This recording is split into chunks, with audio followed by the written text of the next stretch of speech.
Welcome back to my two-part series on Brock the Roadblock, where we contrast how Brock was handled in Pokemon Yellow and contrasted it to Pokemon Let's Go.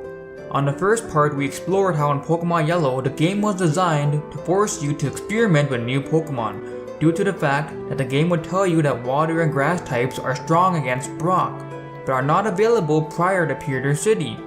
This was something that I enforced as a positive in part 1. But after having some dialogue with some people on Reddit about my narratives from the first part of the series, I have been swayed.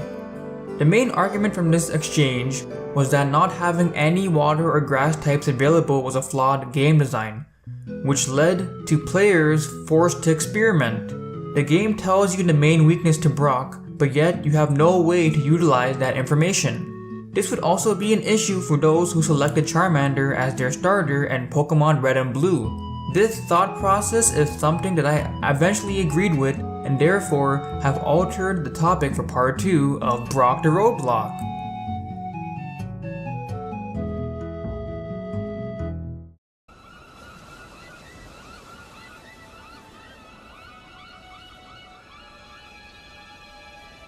In this part of Brock the Roadblock, we will be discussing how Let's Go rectified Yellow's shortcoming and gave the choice of experimentation back to the player.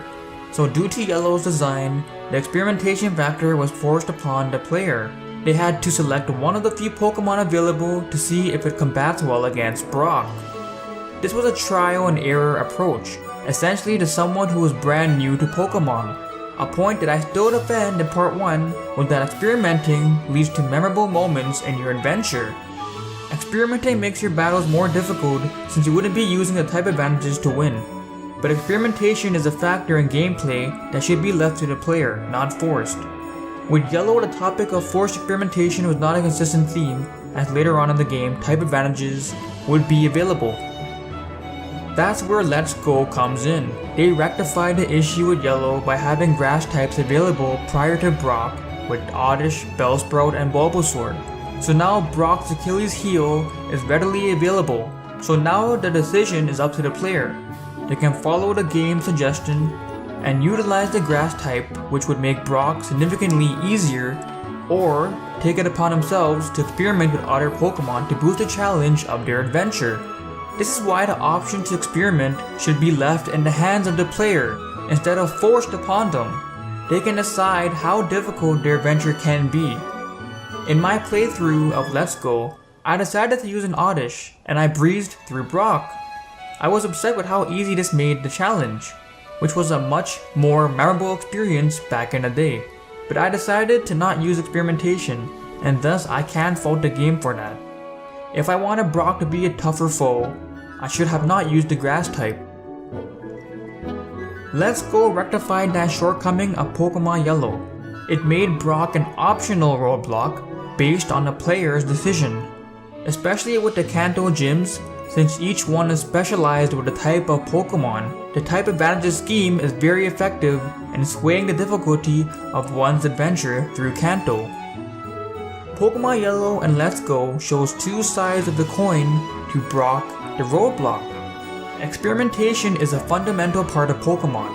Playing and experimenting with different Pokemon is the fun of having so many to choose from. I definitely want to hear about your experience playing through Let's Go. Did you tend to use the Pokemon that was strong against gym leaders, or experiment more so? Did you feel this was a more fluid and memorable experience versus the original games?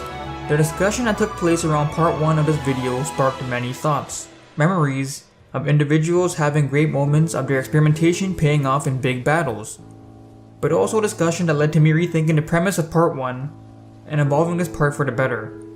So I look forward to the discussion that will take place for part 2. You never know, I could be inspired by your thoughts to even make a third part. I make Nintendo video essays every Tuesday, so if you enjoyed this video and are interested in types of videos like this one, I hope you will consider subscribing and liking the video. As always, thank you for watching.